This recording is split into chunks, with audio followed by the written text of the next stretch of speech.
Sentence and there kinds, ये basic version cover करते हैं।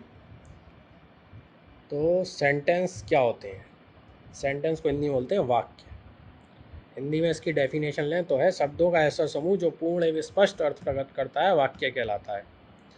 यानी कि शब्दों का, अलग अलग शब्दों का ऐसा समूह जिसे हम अरेंज करते हैं, यानी कि सही से लगाते हैं, व्यवस्थित क्रम में लगाते हैं, तो वो एक बिल्कुल सही और स्पष्ट अर्थ बन जाता है उसका, तो उसे शब्द कहते हैं। इंग्लिश में कह सकते हैं कि a group of a word और group of words arrange in a right way या arrange in a correct way that results in a proper meaning या proper sentence, sorry proper meaning is known as a sentence. ठीक है। अब जैसे कि हिंदी में शब्द है कि वह, सॉरी हिंदी में वाक्य होगा वह बाजार जाता है। अब इसे आगे पीछे कर दिया जाए, वह जाता बाजार है या जाता वह बाजार है, तो ये सही नहीं है। आप किसी से बोलेंगे कि जाता वह है बाजार, तो वो समझ नहीं पाएगा, कहेगा क्या बोल रहा है भाई। ठीक है ना। अब इसी को, ये शब्द हो गए अलग अलग, वह अलग शब्द है, जाता अलग शब्द है अलग शब्द है, बाजार अलग शब्द है। इसी चीज़ को आप व्यवस्थित क्रम में यानी कि रीअरेंज कर देंगे प्रॉपर वे में, तो वो क्या बन जाएगा, वह पहले लगाया फिर जा, वह बाजार लगाया फिर जाता लगाया है लगाया, तो पूरा क्या बन गया, वह बाजार जाता है। वह बाजार जाता है का एक प्रॉपर मीनिंग आ रहा है, तो ये क्या हो गया, पूरा एक सेंटेंस, वह बाजार जाता है, ये एक सेंटेंस हो गया। इंग्लिश में देखा जाए, she is a good girl. ठीक है ना। अब इन्हें अलग अलग कर दो, गुड, शी, इज़, गर्ल, तो फिर वही बात हो गई, इनका कोई मीनिंग नहीं बन रहा, ये सिर्फ वर्ड्स हैं इधर से उधर। ठीक है ना। तो इसी को सही से लगा देंगे, she is a good girl, तो ये बिल्कुल लाइन से लग गया, she is a good girl. इसका क्या मतलब हो गया, वह एक अच्छी लड़की है, तो ये पूरा मीनिंग बन गया, तो ये एक सेंटेंस हो गया। ठीक है ना। आप देखेंगे जैसे सेंटेंस होते हैं, वैसे आपने पहले छोटी क्लासेस में पढ़ा होगा, ऐसे ही वर्ड्स भी होते हैं। जो सेंटेंस की डेफिनेशन है, बिल्कुल उसी तरीके से वर्ड्स की भी डेफिनेशन होती है। वर्ड्स जो हम बोल रहे हैं, ही, सी या स्वीट, तो उसकी डेफिनेशन क्या हो जाती है कि अक्षरों को सही तरीके से व्यवस्थित क्रम में लगा दिया जाए और उनका एक सही अर्थ निकल आए, अच्छा अर्थ निकल आए, तो उसे हम अक्षर कह देंगे। अब सॉरी, शब्द कह देंगे। ठीक है ना। जैसे कि ए बी सी डी लिखी हैं, आप आगे पीछे लिखा दीजिए ए बी सी डी रहेंगी, छोटा बड़ा ही रहेगा। ठीक है ना। लेकिन वहीं आप A double P L E कर दीजिए, एप्पल, वो पूरा एक वर्ड बन गया, शब्द बन गया, और एप्पल का सही मतलब क्या होता है, सेब। उसी तरीके से अ, अक्षरों को मिला के शब्द बनता है। अक्षरों को सही तरीके से मिलाया जाए जिसका कोई सही अर्थ हो, तो उसे हम शब्द कहते हैं, और जब शब्दों को सही तरीके से मिलाया जाए और उसका सही अर्थ निकल रहा हो, तो वो एक वाक्य बन जाता है। एक सी रेलगाड़ी है, एक जगह पे अक्षरों को मिलाते हैं सही तरीके में, और एक तरीके पे शब्दों को मिलाते हैं, यानी कि एक जगह पे अल्फ़ाबेट्स मिलाए जाते हैं, दूसरी जगह पे हम लोग वर्ड्स को मिलाते हैं। ठीक है ना। तो सारा खेल है proper arranging of words and proper arranging of alphabets. ठीक है ना। चलिए, अभी करंटली हम सेंटेंस पढ़ रहे हैं, तो हम सेंटेंस को ही आगे बढ़ते हैं। सेंटेंस में क्या होता है कि जब भी आप कोई सेंटेंस शुरू करते हैं, पहली लाइन कोई नई सेंटेंस से चालू करते हैं, तो ये रूल होता है कि पहला वर्ड जो होता है, उसका पहला जो वर्ड होगा या पहला शब्द होगा, उसे, पहला अक्षर होगा शब्द का, उसे कैपिटल लेटर में लिखा जाता है। ये तो आपको मालूम होगा, आपने कभी कभी पढ़ा होगा, वंस अपॉन अ लाइन किताब में लिखा होता है, उसका ओ बहुत बड़ा बना होता है ना, once upon a line there was a lion in the jungle. और आप देखते हैं इसका ओ इतना बड़ा क्यों बनाया, वो डिज़ाइन के लिए नहीं बनाया होता, वो रूल होता है। ठीक है। चलो, parts of the sentence next. Parts of the sentence मतलब कि वाक्य के भाग। तो जब हम कोई सेंटेंस बनाते हैं यानी कि वाक्य बनाते हैं, तो जब हम किसी, जिसके बारे में बात कर रहे होते हैं, वो अलग पार्ट होता है, और जिसके बारे में कुछ कहा जा रहा है, ठीक है ना, वो दूसरा पार्ट होता है। इनको दो पार्टों में तोड़ा जाता है। ठीक है ना। तो सेंटेंस होता है वो दो पार्टों में टूट जाता है। पहला होता है सब्जेक्ट, दूसरा होता है प्रेडिकेट। सब्जेक्ट को हिंदी में बोलते हैं कर्ता, और प्रेडिकेट को बोलते हैं विधेय। ठीक है ना। तो वाक्य का वह भाग जिसके बारे में कुछ कहा जाता है, सब्जेक्ट कहलाता है। ठीक है ना। यानी कि पार्ट ऑफ सेंटेंस में जिस पूरे सेंटेंस में हम जिसके बारे में बात कर रहे हैं उसे सब्जेक्ट कहते हैं। ठीक है ना। जैसे कि राम गोज टू आगरा, इसमें हम किसके बारे में बात कर रहे हैं? हम क्या बात कर रहे हैं कि आगरा जाता है कौन? कौन यहाँ कौन है? राम। तो राम के बारे में बात करें कि राम आगरा जाता है, तो यहाँ सब्जेक्ट कौन हो जाएगा? राम। ठीक है ना। हेमंत इज डांसिंग, हेमंत क्या कर रहा है? डांस कर रहा है। कौन कर रहा है? हेमंत। तो किसके बारे में बात हो रही है? हेमंत के बारे में। डांस के बारे में तो बात नहीं हो रही ना यहाँ। ठीक है। तो इसलिए हेमंत यहाँ पे सब्जेक्ट हो गया। तो इनमें क्या हो गया? राम और हेमंत जो है वो सब्जेक्ट हो गए, क्योंकि इनके बारे में बात की गई। इसे छोड़ के सिंपल सेंटेंस में कहा जाए, प्रेडिकेट क्या होता है? प्रेडिकेट वो होता है कि सब्जेक्ट के बारे में जो कुछ भी कहा जा रहा है पूरे सेंटेंस में उसे प्रेडिकेट कहते हैं। जैसे कि अभी हमने कहा राम गोज टू दिल्ली, तो राम के बारे में क्या बात हो रही है कि राम गोज टू दिल्ली, राम दिल्ली जाता है, मतलब कि राम दिल्ली जाता है। तो राम तो सब्जेक्ट हो गया, बाकी बचा गोज टू दिल्ली, वो क्या हो गया? वो प्रेडिकेट हो गया, पीछे का पार्ट। ठीक है ना। और हेमंत इज डांसिंग, हेमंत क्या कर रहा है? डांस कर रहा है। कौन कर रहा है? हेमंत। हेमंत तो सब्जेक्ट हो गया, तो बाकी बचा जो क्या कर रहा है वो इज डांसिंग, डांसिंग हो गया आपका। वीर हैज़ गॉट मच वेल्थ, इसकी हिंदी हो गई कि वीर के बाद बहुत पैसा है। वीर हैज़ गॉट, इसमें किसके बारे में बात चल रही है? वीर के बारे में। तो वीर हो गया सब्जेक्ट, बाकी हैज़ गॉट मच वेल्थ क्या हो गया? Predicate. Ankita was getting a new job, Ankita को नई नौकरी मिल रही थी। तो इसमें अंकिता के बारे में बात हो रही है, तो अंकिता हो गया सब्जेक्ट, बाकी रेस्ट बचा was getting a new job, this is predicate. अब इन्हें और थोड़ा डीपली देखते हैं, मतलब कि parts of subject and predicate. अब पार्ट्स ऑफ सब्जेक्ट क्या होते हैं? सब्जेक्ट के पार्ट्स क्या हैं?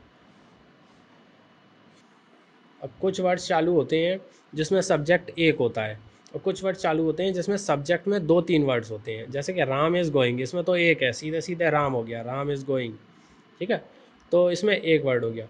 लेकिन कुछ वर्ड्स होंगे जिसमें सब्जेक्ट होगा, उसमें दो वर्डों में मिलके किसी बंदे के बारे में बात हो रही होगी या किसी के बारे में बात हो रही होगी। जैसे कि a beautiful girl goes to temple. ठीक है। या फिर some boys have beaten him, some boys have beaten him, इसमें क्या है? कुछ लड़कों ने उसे पीटा। अब किसके बारे में बात हो रही है? कुछ लड़कों के, कि सम बॉयज़ हैव बीटन हिम। तो सम बॉयज़ यहाँ पे टोटल सब्जेक्ट हो गया, लेकिन ये दो टुकड़ों में टूटा हुआ है। अब आप क्या हो गए? सम को बनाए कि बॉयज़ को बनाए? और ऐसे ही दूसरा एग्जाम्पल है a beautiful girl goes to temple, एक सुंदर लड़की मंदिर जाती है। अब इसमें तीन वर्ड आ गए सब्जेक्ट में, ए ब्यूटीफुल गर्ल, एक सुंदर लड़की। अब इसमें ए है सब्जेक्ट, ब्यूटीफुल है, या फिर गर्ल है। ठीक है। तो इसमें क्या होता है? ऐसा होने पे सब्जेक्ट भी तीन भागों में टूट जाता है। अगर दो शब्दों में तो दो में, तीन में है तो तीन में। डिटरमाइनर, क्वालिफायर और मेन वर्ड। मेन वर्ड को हेड वर्ड भी बोलते हैं। ठीक है ना। जब सब्जेक्ट की,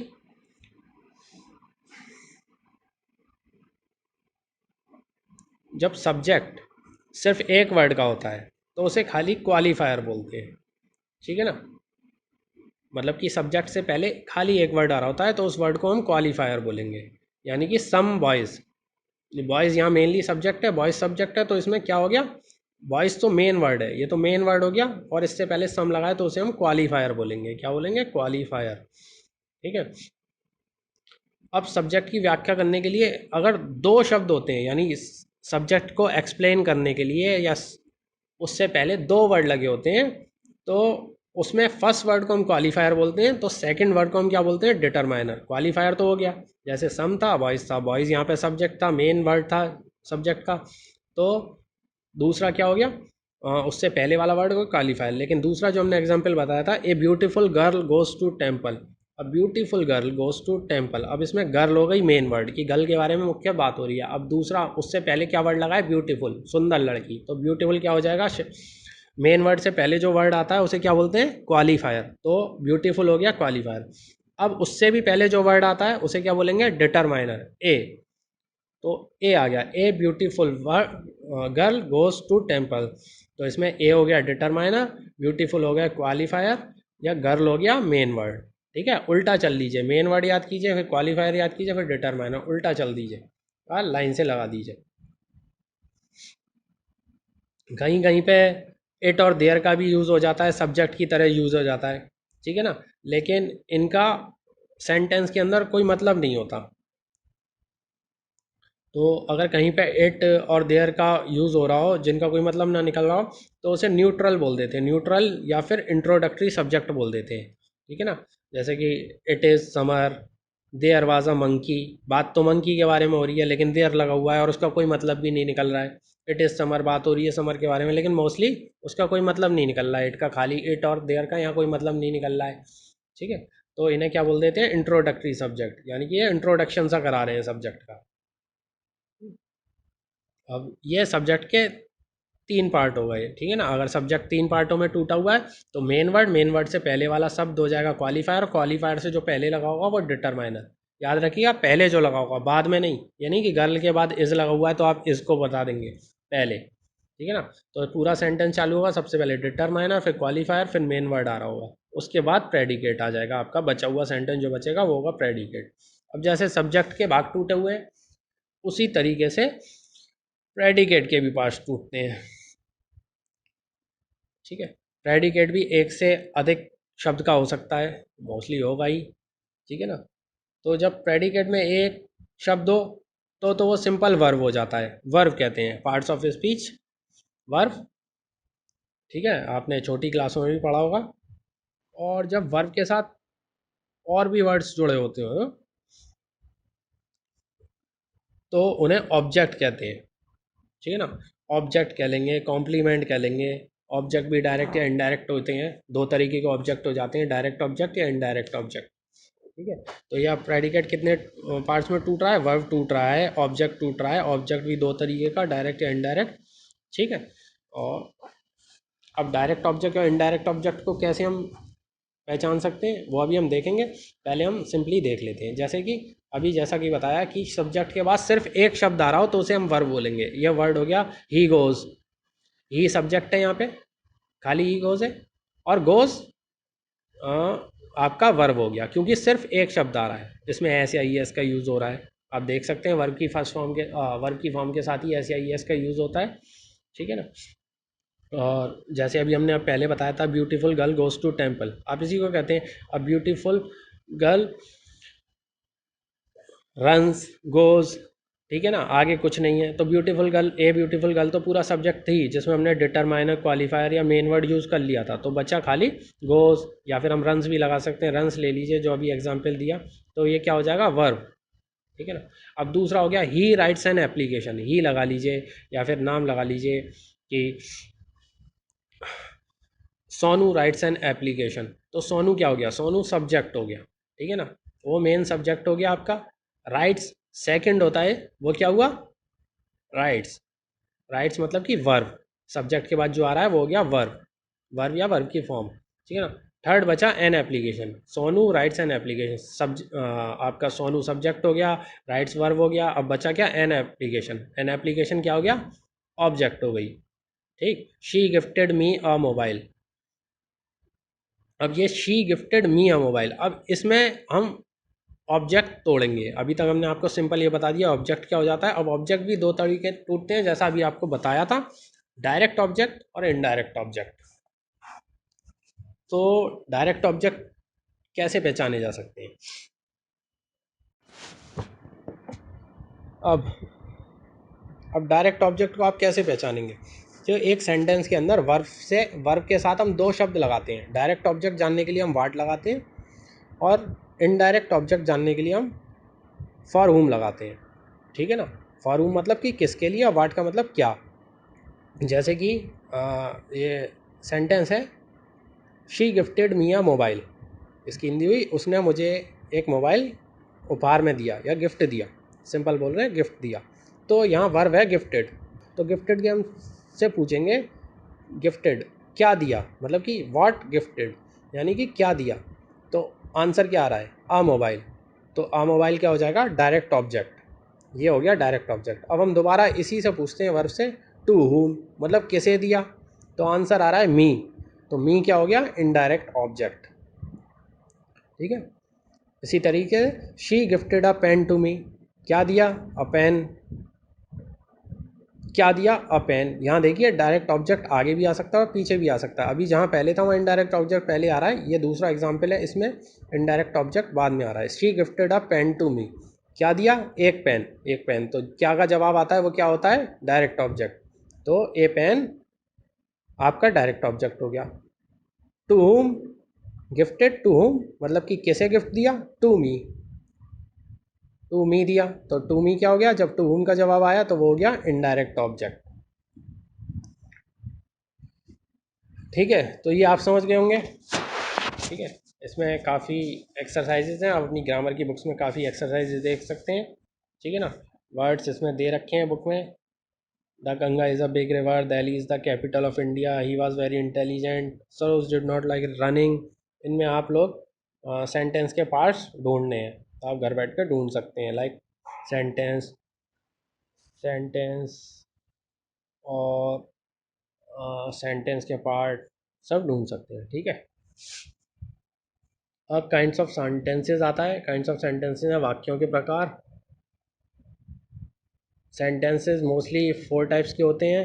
असर्टिव सेंटेंसेस, साधारण वाक्य। इंटेरोगेटिव सेंटेंसेस, प्रश्नवाचक वाक्य। इम्पेरेटिव सेंटेंस, आदेशात्मक वाक्य।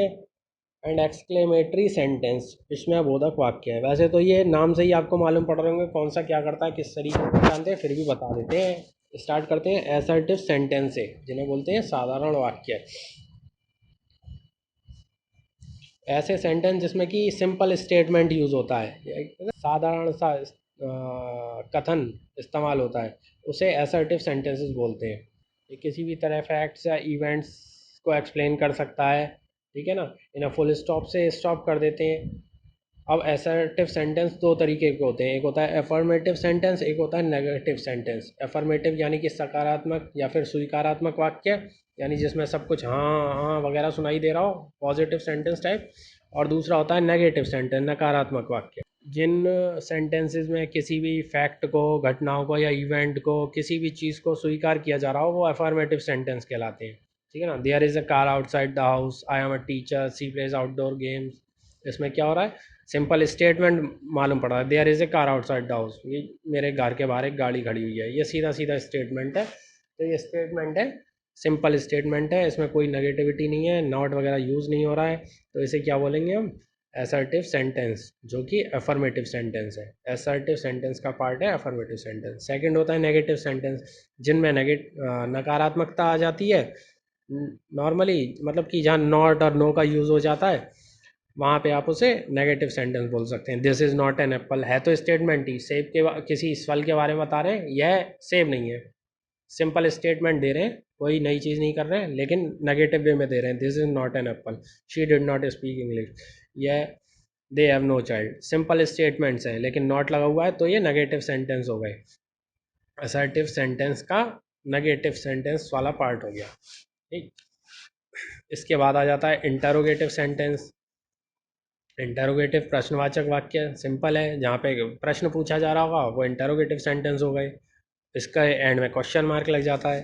अगर आप किसी से कोई प्रश्न पूछते हैं, इंग्लिश में लिखा होता है, तो उसके आगे आप क्वेश्चन मार्क लगाते हैं। हाँ या ना आंसर टाइप क्वेश्चन आ जाते हैं, कैसे भी आ सकते हैं। Are they helpful, is he doing anything, can you give me your car. फिर इसमें क्वेश्चन वर्ड्स भी आ सकते हैं, जैसे कि वाट, विच, वाई, व्हेन, हाउ, वेयर। इन सब चीज़ों से चालू होते हैं। दो तरीके के हो जाते हैं interrogative sentence. Is he going to school, ठीक है, ये वर्ड से चालू हो रहा है, लेकिन इनमें क्वेश्चन मार्क आएगा। प्रश्नवाचक वाक्य है, यानी कि इंटरोगेटिव सेंटेंस है। और ये दूसरा सिंपल हो जाएगा, where does he work, what are you doing, ये भी सिंपल वर्ड हो गए।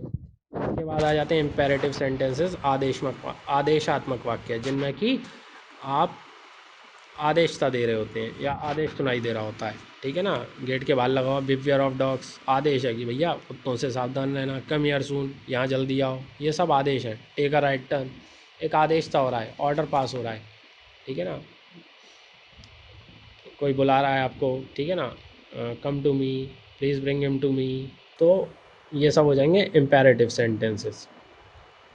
आदेश है, मतलब कि कोई ऑर्डर है, या फिर कोई रिक्वेस्ट है, इन सबको इम्पेरेटिव सेंटेंसेस में डाल सकते हैं। एक्सक्लेमेटरी सेंटेंस हो गए विस्मयबोधक, जिसमें कि आपकी फीलिंग्स दिख रही हो, बट फीलिंग्स हैप्पी फीलिंग्स हो या आपकी सैड फीलिंग्स हो, एंग्री फीलिंग्स हो, गुस्से वाली फीलिंग्स हो, मतलब कि और किसी भी तरह की भावना जाहिर हो रही हो जिन वर्ड्स में, तो उन्हें आप एक्सक्लेमेटरी सेंटेंस बोलेंगे। जैसे कि वाट अ प्रेटी गर्ल, इसमें आप लड़की की तारीफ कर रहे हो, वाट अ प्रेटी गर्ल, उसमें भावना दिख रही है कि लड़की, ठीक है। How beautiful the scenery was, इसमें एक खुशी सी दिख रही है कि how beautiful the scenery was, कि सीनरी कितनी खूबसूरत थी, सीनरी मतलब कि तस्वीर कितनी खूबसूरत थी, ठीक है। फिनिश हो गया है। डीपली आप ग्रामर की बुक से पढ़ सकते हैं, ठीक है ना। ऐसा नहीं है कि सेंटेंस इतना ही है, ये तो शॉर्ट सुन रही है, बिल्कुल बेसिक, ठीक। तो इसमें आप लोगों ने क्या क्या पढ़ा, सब्जेक्ट पढ़ा, प्रेडिकेट पढ़ा, क्वालिफायर, मेन वर्ड्स, कॉम्प्लीमेंट, ठीक है। उसके बाद positive, exclamatory, imperative, negative. Newspaper उठा लीजिए, उसमें हिंदी के सेंटेंस हो, इंग्लिश के सेंटेंस हो, मोस्टली इंग्लिश के सेंटेंस हो, उसमें तोड़िए, सब्जेक्ट को चेक कीजिए, आंसर सही तो ग्रामर की बुक में तो उसमें से चेक कीजिए, और सेंटेंस और भी डीप होता है, उसकी प्रैक्टिस कीजिए, गूगल वगैरह पर सर्च मारिए घर बैठे बैठे और सेंटेंस के बारे में जानने को मिलेगा।